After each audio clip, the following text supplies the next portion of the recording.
नमस्ते दोस्तों। तो अपना वेबर पावर साइकिल है अपना ईटी का, ये चैप्टर 4। तो उसमें हम आज देखेंगे रीहीट साइकिल। छोटा टॉपिक है, छोटा वीडियो होगा, लेकिन ये जो रीहीट साइकिल है वो आप समझोगे तो आपको समझ में मजा आएगी। मस्त टॉपिक है। अब चलिए स्टार्ट करते हैं। It is an improve version of basic Rankine cycle use in steam power plant. अब ये एक रैंकाइन साइकिल जो यूज़ होता है उसका एक डेवलप, मतलब अब आपके फोन है तो उसमें एक टाइम के बाद वो कोई भी ऐप होता है तो उसका आता है ना अपडेट, वैसे ये जो रैंकाइन साइकिल है उसका अपडेट वर्जन, उसमें रीहीट साइकिल हुआ। अब ये क्यों किया जाता है वो हम देखते हैं। Increase efficiency and reduce moisture content of steam. अब रीहीट साइकिल नाम भी समझ में आता है, रीहीट, एक बार हिट करने के बाद वापस इसको हिट करेंगे। अब तो वापस हिट करेंगे तो आप सोचो कितनी हीट हो जाएगी, और वो सुपर सुपर हीटेड वो बन जाएगा, सुपर हीटेड स्टीम।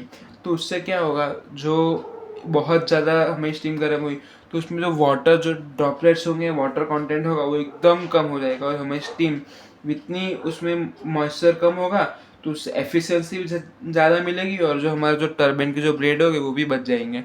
तो ये फ़ायदा है रीहीट साइकिल का। अब wet steam can damage turbine blade and reduce efficiency. Wet steam क्या है, देखो स्टीम जितनी गर्म ज़्यादा होगी या जितनी वो सुपर हीटेड होगी उतनी हमें एक्स्ट्रा क्यों मिलेगा, क्यों उतना वो ज़्यादा कंप्रेस करेगी, मतलब एक्सपांड होगी, जितना हमें एक्सपांड होगी उतना हमें टर्बाइन का वर्क मिलेगा। लेकिन अब वेट स्टीम हुई तो वो कम होगी और वो कंडेंसर में जाके अपने वापस ठंडा हो जाएगी, लेकिन वो ज़्यादा गर्म हुई तो हमें एफिशिएंसी भी ज़्यादा मिलेगी। अब in this case we can use reheat cycle. तो ऐसे हम रीहीट साइकिल का यूज़ कर सकते हैं। अब वो काम कैसे करता है उसको हम और टरबाइन या कहीं पे भी मतलब बॉयलर में इंस्टॉल कैसे करते हैं वो हम देखते हैं। पहले बॉयलर, इसका हम बेसिक वो देखते हैं कैसे काम। बॉयलर में से पानी जाता है और water is heated and become high pressure high temperature steam. Boiler में पानी गर्म हुआ और वो हाई प्रेशर और हाई स्टीम में कन्वर्ट हो गया। अब हाई प्रेशर टरबाइन, अब steam expand and does the work. अब यहाँ पे स्टीम एक्सपांड हुआ और उसने काम किया। Steam return to the boiler and is heated again at a constant pressure. अब जो स्टीम होगी बॉयलर में वापस आई और वापस वो गर्म हुई, कैसे, कांस्टेंट प्रेशर में। फिर low pressure turbine, reheated steam expand further to condenser and pressure producing more work.